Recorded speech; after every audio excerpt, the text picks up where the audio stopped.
பலிப்போர் பாக்கிய செல்வம் புவியில் இல்லையே. புவி நிரம்ப பொன் தந்தாலும் இப்பளிக்கு ஈடில்லையே.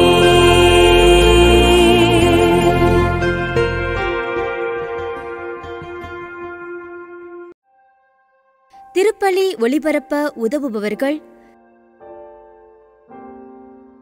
திருமதி நம்பிக்கை மேரி குடும்பத்தினர், மதுரை. திரு C.A. மரிய ஜோசப் இவரின் ஆன்ம இளைப்பாற்றிக்காக வேண்டி.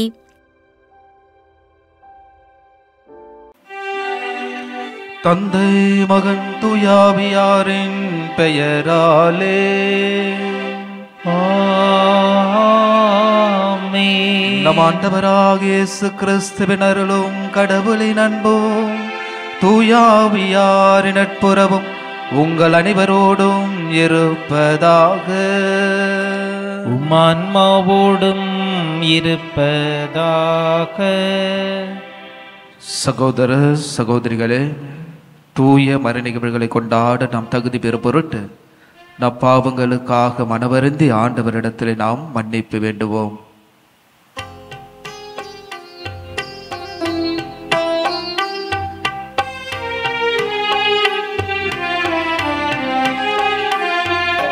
தாவீது மகனே என் இயேசு ராஜா, என்மேல் மனமிரங்கும்.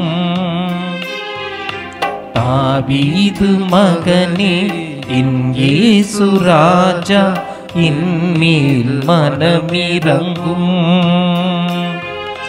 பாவங்கள் புரிந்தே பரிதவிக்கின்றேன், பரமனியும் பிழை பொறுத்தருளும். தாவீது மகனே என் இயேசு ராஜா, என்மேல் மனமிரங்கும். தாவீது மகனே என் இயேசு ராஜா, என்மேல் மனமிரங்கும். எல்லாம் வல்ல இறைவன் நம் மீது இரக்கம் வைத்து நம் பாவங்களை மன்னித்து நம்ம நிலை வாழ்வுக்கு அழைத்து செல்வாராக. ஆமென். மன்றாடுவோமாக. ஆண்டவரே, உமது குடும்பத்தை இடைவிடாத பரிவிரக்கத்தால் காத்தருள உம்மை வேண்டுகின்றோ. அதனால் விண்ணகருளை மட்டுமே நோக்கி உள்ள இக்குடும்பம் உமது நிலையான பாதுகாவலால் என்றும் உறுதி அடைவதாக. உமோடும் தூயாவியாரின் ஒன்றிப்பில் இறைவனாய் என்றென்று வாழ்ந்து ஆட்சி செய்கின்ற எங்கள் ஆண்டவரும் இயேசு கிறிஸ்து வழியாக உம்மை மன்றாடுகின்றோ. ஆமென். முதல் வாசகம். தாவீதின் குடும்பத்திலிருந்து இஸ்ரேல் குலம் பிரிக்கப்பட்டது. அரசர்கள் முதல் நூலிலிருந்து வாசகம். அதிகாரம் 11, 29 முதல் 32 உடைய மற்றும் 12 முதல் 19 உடைய இறை வசனங்கள். ஒரு நாள் யெரொபெயாம் எருசலேமிலிருந்து வெளியே போன போது சீலோவை சார்ந்த அகியா என்ற இறைவாக்கினர் அவனை வழியில் கண்டார். அவர் புது சால்வை ஒன்று அணிந்திருந்தார். இருவரும் வயல்வெளியே தனித்திருந்தனர். அப்பொழுது அகியா தாம் போர்த்தியிருந்த புது சால்வையை எடுத்து அதை 12 துண்டுகளாக கிழித்தார். பிறகு அவர் யெரொபெயாமை நோக்கி பின்வருமாறு கூறினார்: இவற்றில் 10 துண்டுகளை உனக்கென எடுத்துக்கொள். ஏனெனில் இஸ்ரேலின் கடவுளாகிய ஆண்டவர் உனக்கு இவ்வாறு கூறுகிறார்: இதோ, நான் சாலமோன் கையினின்று அரசை பறித்து 10 குலங்களை உனக்கு அளிக்கப் போகிறேன். ஆயினும் என் ஊழியன் தாவீதை முன்னிட்டும் இஸ்ரேலரின் நகர்கள் அனைத்திலிருந்தும் நான் தேர்ந்து கொண்ட எருசலேம் நகரை முன்னிட்டும் ஒரு குலம் மட்டும் அவன் கையில் இருக்கும். தாவீதின் குடும்பத்துக்கு எதிராக அன்று கிளர்த்தெழுந்த இஸ்ரேலர் இன்று வரை அவ்வாறே இருக்கின்றனர். ஆண்டவரின் அருள்வாக்கு. இறைவனுக்கு நன்றி. பல்லவி. கடவுளாகிய ஆண்டவர் நானே, நீங்கள் எனக்கு செவிசாய்ப்பீர். கடவுளாகிய ஆண்டவர் நானே, நீங்கள் எனக்கு செவிசாய்ப்பீர். உங்களிடையே வேற்று தெய்வம் இருக்கலாகாது, நீங்கள் அந்நிய தெய்வத்தை தொழலாகாது. உங்களை எகிப்து நாட்டிலிருந்து அழைத்து வந்த கடவுளாகிய ஆண்டவர் நானே. ஆனால் என் மக்கள் என் குரலுக்கு செவிசாய்க்கவில்லை, இஸ்ரேலர் எனக்கு பணியவில்லை. பல்லவி. கடவுளாகிய ஆண்டவர் நானே, எனக்கு செவிசாய்ப்பீர்.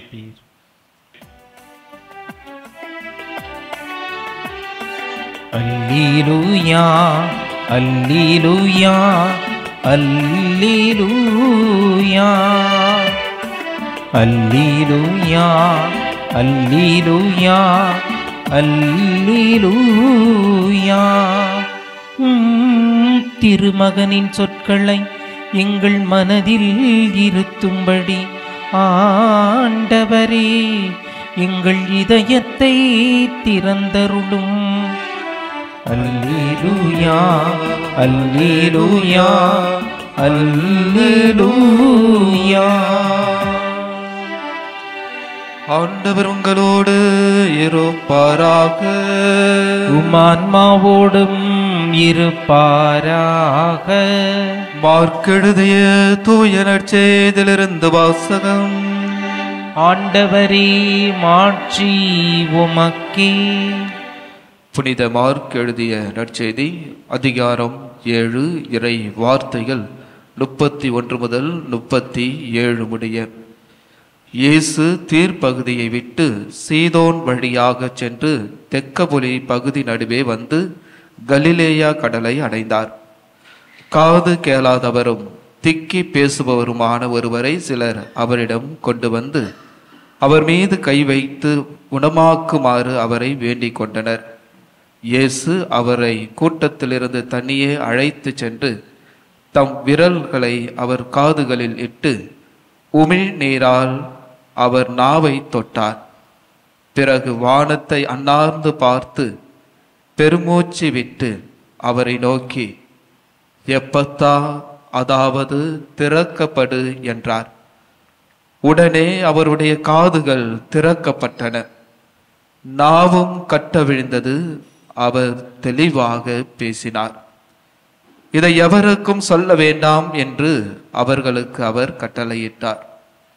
அவரது கட்டளைகளுக்கு நேர்மாறாக இன்னும் மிகுதியாய் அவர்கள் அதை அறிவித்து வந்தார்கள்.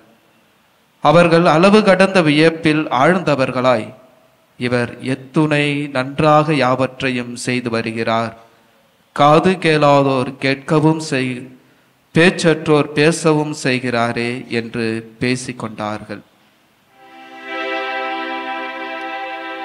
ஆண்டவரின் அருள்வாக்கு. கிறிஸ்துவே உமக்கு புகழ். இன்றைய நாளிலே ஆண்டவருடைய வார்த்தைகளை நாம் கேட்டோம். எவ்வாறு அந்த வார்த்தைகள் நமக்கு சொல்லப்படுகின்றது என்றால், ஆண்டவர் ஒவ்வொரு மறையுரைகளுக்கும் நமக்கு சொல்கின்ற பொழுதும் அவர் பேசுகின்ற அந்த ஓமைகள் வாயிலாக சொல்கின்ற கதைகளுக்கும் இறுதியில் ஒரு வார்த்தையை சொல்லி முடிப்பார். கேட்க செவியுள்ளோர் கேட்கட்டும் என்று சொல்லுவார். இறைவன் ஏன் இந்த வார்த்தையை தன்னுடைய ஓமையின் வாயிலாக சொல்கின்ற பொழுது நம் அனைவரும் செவிகள் அற்றவர்களாக அல்ல, செவிகள் உள்ளவர்களாக தான் இருக்கிறோம். ஆனால் அதை கேட்க செவியுள்ளோர் கேட்கட்டும் என்று சொல்லுகின்ற அந்த அளவுக்கு நாம் எவ்வாறு இறைவனுடைய வார்த்தைகளை கேட்டுக்கொண்டிருக்கிறோம் என்பதுதான் இன்றைய இறைவனுடைய வார்த்தை நமக்கு ஆழமான ஒரு செய்தியை சொல்லுகிறது. ஆண்டவர் இயேசு காது கேளாதவரும் திக்கி பேசுபவருமான இருக்கின்ற அந்த மனிதரை இறைவன் குணப்படுத்துகின்ற ஒரு செய்தியை இன்றைய நற்செய்தி வாசகத்தில் நாம் கேட்டோம். இறைவன் ஏன் காதையும் நாவையும் குணப்படுத்த வேண்டும்? இந்த இரண்டுமே ஐம்புலன்களில் மிக முக்கியமான புலன்கள் இந்த இரண்டு. எனவே இந்த இரண்டு புலன்களையும் இறைவன் அவர் காதையும் அவர் நாவையும் தொட்டு அவர் குணமளிக்கின்றதை நாம் பார்க்கிறோம். காது கேட்கவில்லை என்றால் எது சொன்னாலும் கேட்காது, எந்த ஒரு சத்தமும் கேட்காது. புரியுதுங்களா? அதனால நாவு, இந்த நாவு எல்லாவற்றையும் நமக்கு எடுத்துரைக்கக்கூடியதாக இருக்கிறது. கெட்டவையும் கேட்கும், நல்லவையும் கேட்கும், கெட்டவையும் பேசும், நல்லவையும் பேசும். புரியுதுங்களா? அப்ப இறைவன் ஏன் இந்த நாவையும் காதையும் அவர் குணப்படுத்துகின்றார் என்று பார்க்கின்ற பொழுது, நாம் இறைவனுடைய வார்த்தைகளுக்கு நாம் செவி மடுக்கக்கூடியவர்களாக இருக்க வேண்டும். எனவே அந்த இறைவனுடைய வார்த்தைக்கு நாம் செவி கொடுக்கின்ற பொழுது, செவி மடுக்கின்ற பொழுது, நாம் இறைவனுடைய வார்த்தையை எவ்வாறு நாம் உள்வாங்கி அதை வாழ்வாக்கக்கூடியவர்களாக இருக்கிறோம். காது கேளாதவர்கிட்ட பேசிக்கிட்டே இருந்தா எப்படி அதை செய்வாங்க சொல்லுங்க? வீட்டில் அம்மா இருக்காங்க, பையன்ட்டு சொல்கிறான், போயிட்டு தம்பி கடையில் போயிட்டு பொருள் வாங்கிட்டு வா அப்படின்னு சொல்லுகின்ற பொழுது, பையனுக்கு காது கேட்கலன்னா போய் வாங்கிட்டு வருவானா? வாங்கிட்டு வர மாட்டானா? வாங்கிட்டு வர மாட்டான். அது மாதிரி ஆண்டவர் இயேசு தன்னுடைய வார்த்தையின் வாயிலாக நமக்கு சொல்லுகின்ற பொழுது, நாம் கேட்கின்ற அவருடைய வார்த்தைக்கு நாம் எவ்வாறு பதில் கொடுக்கக்கூடியவர்களாக இருக்கிறோம், வாழ்வாக்கக்கூடியவர்களாக இருக்கிறோம் என்பதை நாம் சற்று சிந்தித்து பார்க்க வேண்டும். எனவேதான் ஆண்டவர் இயேசு நமக்கு மிக தெளிவாக சொல்கிறார், கேட்க செவியுள்ளோர் கேட்கட்டும் என்று சொல்லுகிறார். எனவே நாம் கேட்டுக்கொண்டிருக்கின்ற அவருடைய வார்த்தையை, வாழ்வை நாம் எவ்வாறு கொடுக்கக்கூடியவர்களாக இருக்கிறோம்? அதுதான் இந்த நாவை இறைவன் நமக்கு அந்த உமிழ் நீரால், அவருடைய உமிழ் நீரால் அந்த நாவை தொடுகின்ற பொழுது, அவர் திக்கற்றவராக பேசியவர் தெளிவாக பேசுவதை நாம் பார்க்கிறோம். எனவே தெளிவாக பேசுகின்ற அந்த அருளை பெறுகின்ற அந்த பாக்கியத்தை இறைவன் எவ்வாறு கொடுக்கிறார் என்பதை நாம் பார்க்க வேண்டும். உதாரணமாக அந்தோனியார், பதுவை அந்தோனியாரை பற்றி நம்ம சொல்லுவோம். ஏனென்றால் ஆண்டவருடைய வார்த்தையை தன்னுடைய நாவை இறைவனுக்கு முழுவதுமாக போற்றக்கூடிய, எடுத்துரைக்கக்கூடிய ஒரு பாக்கியத்தை பெற்றவர். எனவேதான் இன்றும் அவருடைய நாவு அழியாமல் இருக்கின்ற ஒரு பேறு பெற்ற, ஒரு பாக்கியத்தை பெற்ற ஒரு நாவாக இருக்கிறது. ஏனென்றால் அது நல்லதை பேசியது, நல்லதை எடுத்துரைத்தது. எனவேதான் ஆண்டவர் இயேசு இன்று எப்பத்தா என்று சொல்லுகின்ற பொழுது அவருடைய வாழ்வு திறக்கப்படுகின்றது, முழுமையாக திறக்கப்படக்கூடிய ஒரு வாழ்வாக மாறுகிறது. எனவேதான் ஆண்டவருக்கு முழுவதுமான ஒரு செய்தியை, அவர் நற்செய்தியை அறிவிக்கக்கூடிய ஒரு மகனாக அந்த மனிதர் மாறினார். எனவே நாமும் நம்முடைய வாழ்வில் இயேசுவினுடைய வார்த்தைகளை காதால் கேட்கிறோம், அதை நாவால் அறிக்கையிடுவதற்கு இறைவன் நமக்கு நிறைவான ஆசீர்வாதத்தை கொடுத்திருக்கிறார்.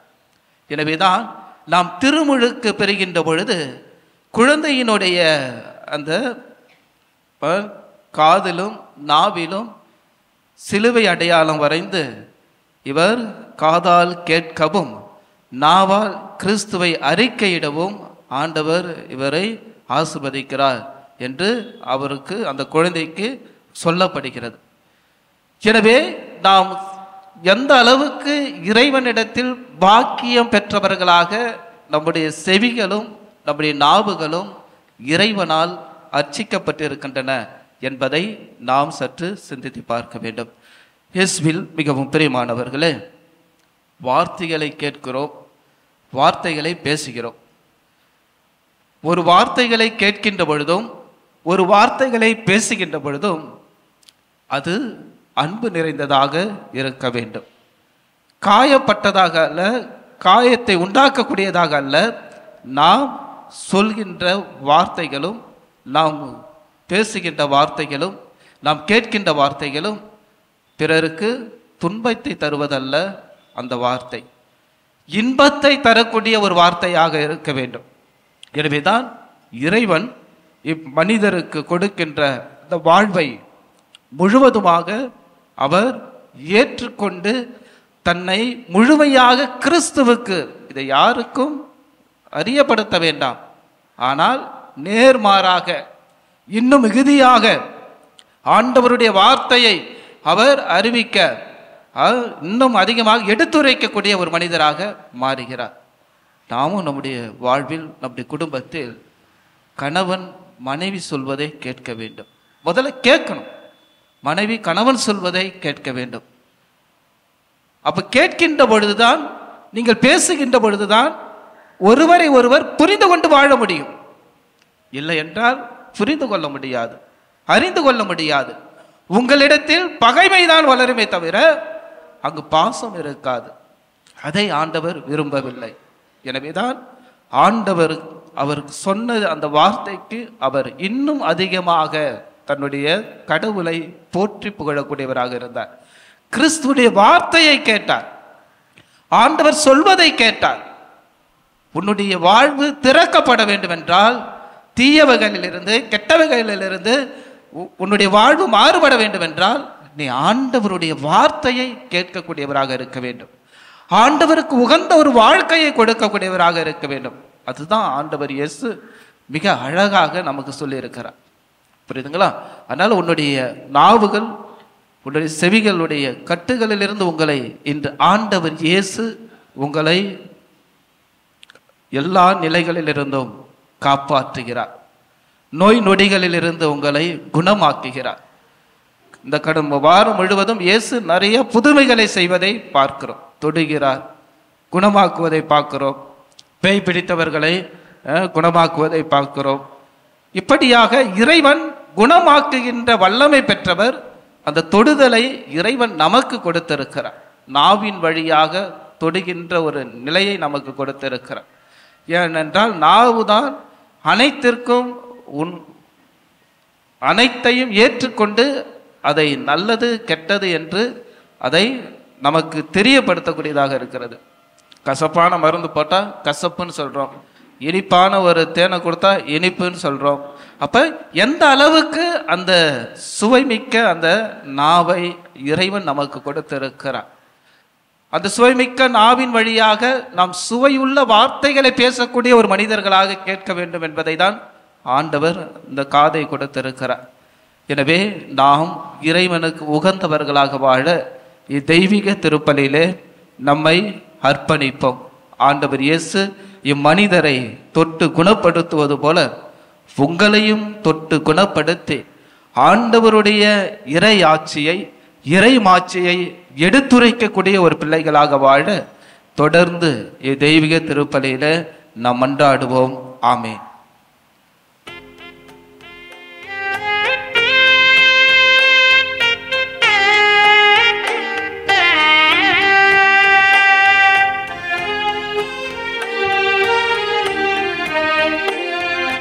தந்திட்ட பொருட்கள் யாவையும் எடுத்து தந்தோம் தந்தா ஏற்றிடுவா. தந்திட்ட பொருட்கள் யாவையும் எடுத்து தந்தோம் தந்தா ஏற்றிடுவா.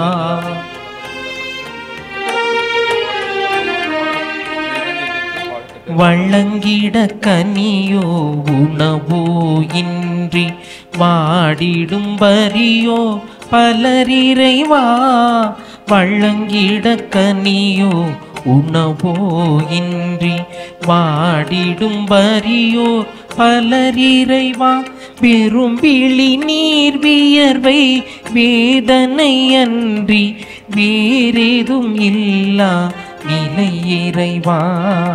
தந்திட்ட பொருட்கள் யாவையும் எடுத்து தந்தோம் தந்தார் ஏற்றிடுவார். சகோதர சகோதரிகளே, என்னுடையதும் உங்களுடையதுமான இப்பலி எல்லா வல்ல தந்தையாக இறைவனுக்கு ஏற்றதாகபடி மன்றாடுங்கள். ஆண்டவர் தமது பெயரின் புகழ்ச்சிக்காகவும் ஆட்சிக்காகவும் நமது நன்மைக்காகவும் புனித திரவை அனைத்து நலனுக்காகவும் நமது கையிலிருந்து இப்பள்ளியை ஏற்றுக்கொள்வாராக. ஆண்டவரே எங்கள் இறைவா, வலு குறைவுற்ற எங்களுக்கு உதவியாக பொருட்களை படைத்திருக்கின்றே. அதனால் இவை எங்களுக்கு நிலைவாழ்வின் அடையாளமாக மாறிட அருள் புரிவீராக.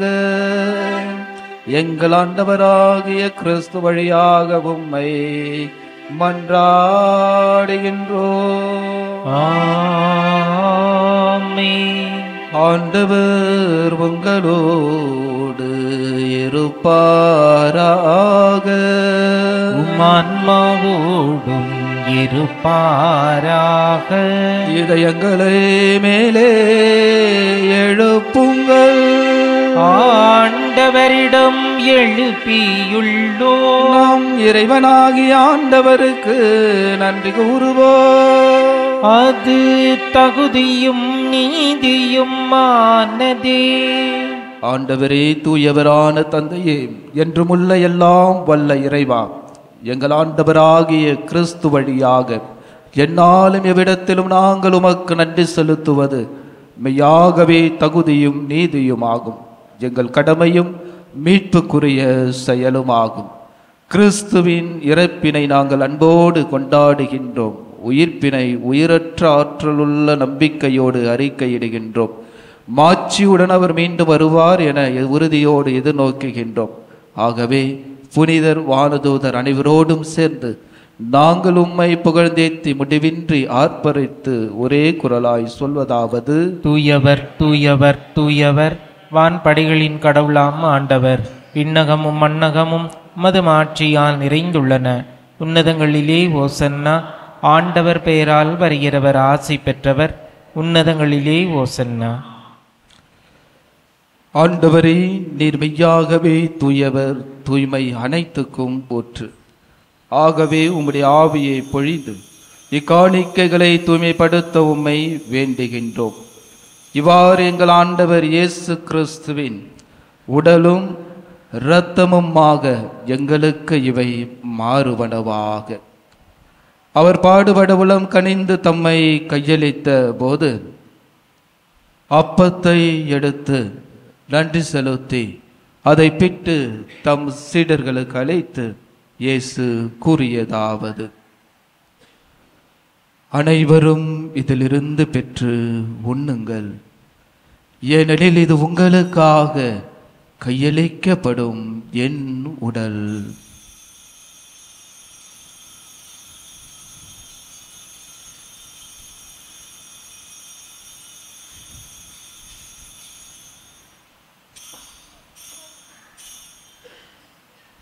அவ்வண்ணமே இரவு விருந்தை அருந்திய பின் கிண்ணத்தையும் எடுத்து மீண்டும் உமக்கு நன்றி கூறி தம் சீடர்களுக்கு அழைத்து இயேசு கூறியதாவது: அனைவரும் இதிலிருந்து பெற்று பருகுங்கள், ஏனெனில் இது புதிய நிலையான உடன்படிக்கைக்குரிய என் இரத்தத்தின் கிண்ணம்.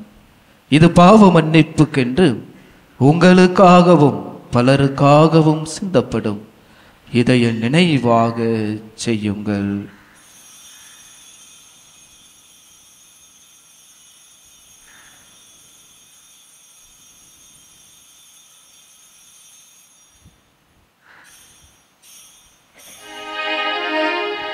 நம்பிக்கையின் மறைபொருள். ஆண்டவரே, நீர் வருமளவும் உமது இறப்பினை அறிக்கையிடுகின்றோம், உமது உயிர்ப்பினையும் எடுத்துரைக்கின்றோம். ஆகவே ஆண்டவரே, நாங்கள் கிறிஸ்துவின் இறப்பினையும் உயிர்ப்பினையும் நினைவு கூர்ந்து வாழ்வு தரும் அப்பத்தையும் மேற்பளிக்கும் கிண்ணத்தையும் உமக்கு ஒப்பு கொடுக்கின்றோம். உம் திருமுன்று நமக்கு ஊழியம் புரிய தகுந்தவர்களை ஏற்றுக்கொண்டேன். எனவே உமக்கு நன்றி செலுத்துகின்றோம். மேலும் கிறிஸ்துவின் உடலிலும் இரத்தத்திலும் பங்கு கொள்ளும் எங்களை தூய ஆவியார் ஒன்று சேர்க்க வேண்டுமென உம்மை தாழ்மையுடன் மன்றாடுகின்றோம். ஆண்டவரே, உலகெங்கும் பரவி இருக்கும் அது திரு அவையை நினைவு கூர்ந்தருளும். எங்கள் திருத்தந்தை பிரான்சிஸ், எங்கள் ஆயர் மேதகு ஜார்ஜ் ஆண்டகை, எல்லா திருநிலைராக அனைவரோடும் அது திரு அவை அன்பில் நிறைவு பெற செய்தருளும். ஆண்டவரே, இத்தெய்வீக திருப்பலியிலே ஒப்பு கொடுத்து ஜெபிக்கின்ற அனைத்து கருத்துக்களையும் மன்றாட்டுகளையும் விண்ணப்பங்களையும் நீர் ஆசிர்வதிப்பீராக. குறிப்பாக காது கேளாதோர் பேச்சற்றவராய் இருக்கின்ற உம்முடைய பிள்ளைகளை கண்ணோக்கி பார்த்து உமது நாமத்தினால் இப்பிள்ளைகளுக்கு நீர் நற்சுகம் கொடுத்து ஆசிர்வதித்து அருள் புரிவீராக. மேலும் உயிர்த்தெழும் எதிர்நோக்குணி துயில் கொள்ளும் எங்கள் சகோதர சகோதரிகளையும் இத்தெய்வீக திருப்பலியிலே ஒப்பு கொடுத்து ஜெபிக்கின்ற ஆன்மாக்கள், நம் குடும்பங்களில் இருந்து போன அனைத்து ஆன்மாக்கள், யாரும் இணையாத ஆத்த மக்களுக்காகவும் உத்தருகிற ஸ்தலத்தில் இருக்கிற ஆத்த மக்களுக்காகவும் சிறப்பாக மன்றாடுவோம். இறந்தோர் அனைவரையும் இரக்கத்துடன் நினைவு கூர்ந்து உமது திருமுக ஒளியினுள் ஏற்றருளும். எங்கள் அனைவரும் மீதும் இரக்கமாயிரும்.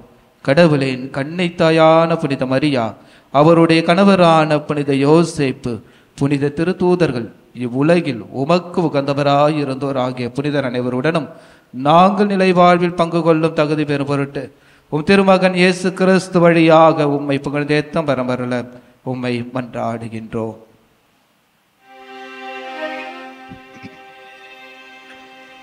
இவர் வழியாக இவரோடு இவரில் எல்லாம் வல்ல இறைவனாகிய தந்தையே,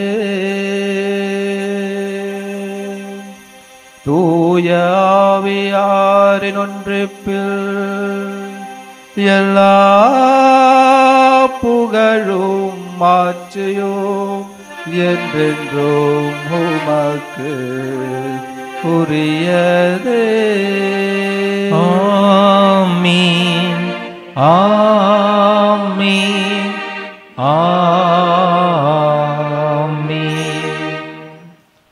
மீட்பரின் கட்டளையால் கற்பிக்கப்பட்டு இறை படிப்பினையால் பயிற்சி பெற்ற நாம் துணிந்து சொல்லுவோம். விண்ணுலகில் இருக்கின்ற எங்கள் தந்தையே, உமது பெயர் தூயது என போற்ற பெறுக.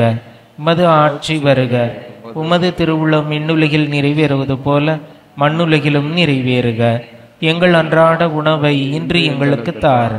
எங்களுக்கு எதிராக குற்றம் செய்வோரை நாங்கள் மன்னிப்பது போல எங்கள் குற்றங்களையும் மன்னியும். எங்களை சோதனைக்கு உட்படுத்தாதேயும், தீமையிலிருந்து எங்களை விடுவித்தருளும்.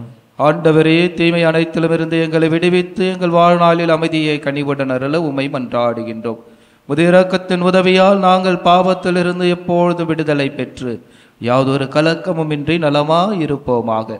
நாங்கள் இதை நோக்கி இருக்க பேரின்பத்துக்காகவும் மீட்பராக இயேசு கிறிஸ்துவின் வருகைக்காகவும் காத்திருக்கின்றோம். ஏனெனில் ஆட்சியும் வல்லமையும் ஆட்சியும் என்றென்றும் அதே. ஆண்டவரே இயேசு கிறிஸ்துவே, அமைதியே உங்களுக்கு விட்டுச் செல்கிறேன், என் அமைதியையே உங்களுக்கு அளிக்கிறேன் எனும் திருத்தூதர்களுக்கு மொழிந்தேறேன். எங்கள் பாவங்களை பராமல் உமது திரு அவையின் நம்பிக்கையை கண்ணோக்கி உமது திருவுளத்துக்கேற்ப அதற்கு அமைதியையும் ஒற்றுமையும் அளித்தருள திருவுளம் கொள்வீராக. என்றென்று வாழ்ந்து ஆட்சி செய்கின்றவர் நீரே. ஆமென். ஆண்டவருடைய அமைதி உங்கள் அனைவரோடும் என்றும் இருப்பதாக, ஆன்மாவோடும் இருப்பதாக. நம் ஆண்டவர் இயேசு தருகின்ற அமைதியை ஒருவரோடு ஒருவர் மகிழ்ச்சியோடு பகிர்ந்து கொள்வோம். அமைதி.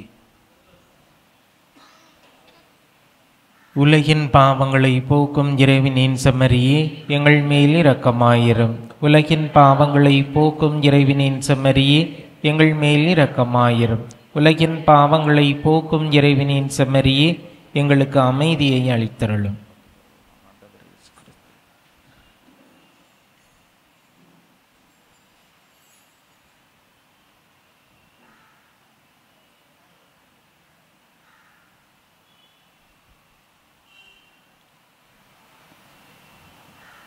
மகனே, மகளே, காது கேளாமல் இருக்கின்ற உன்னுடைய காதுகளை, பேச்சற்றவராக இருக்கின்ற உன்னுடைய நாவுகளை எப்பத்தா என்று சொல்லி உன்னுடைய காதுகளையும் நாவின் கட்டுகளையும் அவிழ்த்து விடுகின்ற இயேசு இதோ இருக்கிறார். இவருடைய வார்த்தைக்கு நீங்கள் செவி சாய்க்கக்கூடியவர்களாக இருக்க அழைப்பு கொடுக்கிறார். இதோ இறைவனின் செம்மறி, இது உலகின் பாவங்களை போக்குபவர். செம்மறியினும் விருந்துக்கு அழைக்க பெற்ற நம் அனைவரும் பேறு பெற்றோர். ஆண்டவரே, நீர் என் இல்லத்தில் எழுந்தருள நான் தகுதியற்றவன். ஆனால் ஒரு வார்த்தை மட்டும் சொல்லியருளும், எனது ஆன்மா நலமடையும்.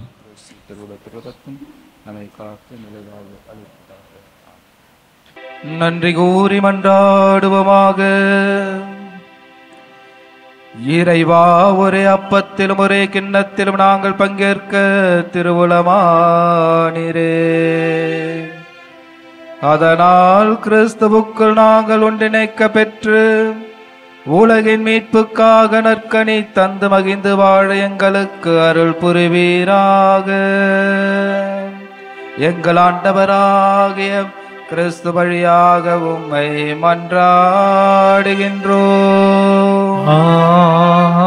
ஆமென். ஆண்டவர் உங்களோடு இருப்பாராக. உம்மான்மாவோடும் இருப்பாராக. எல்லாம் வல்ல இறைவன் தந்தை, மகன், தூயாவியார் உங்கள் அனைவரையும் நிறைவாக ஆசீர்வதிப்பாராக. ஆமென். இறைவனுடைய அன்பின் பிள்ளைகளாக வாழ சென்று வாழுங்கள். திருப்பலி நிறைவு பெற்றது. இறைவனுக்கு நன்றி. திருப்பலி ஒளிபரப்ப உதவியவர்கள்: திருமதி நம்பிக்கை மேரி குடும்பத்தினர், மதுரை. திரு சி ஏ மரிய ஜோசப் இவரின் ஆன்ம இளைப்பாற்றிக்காக வேண்டி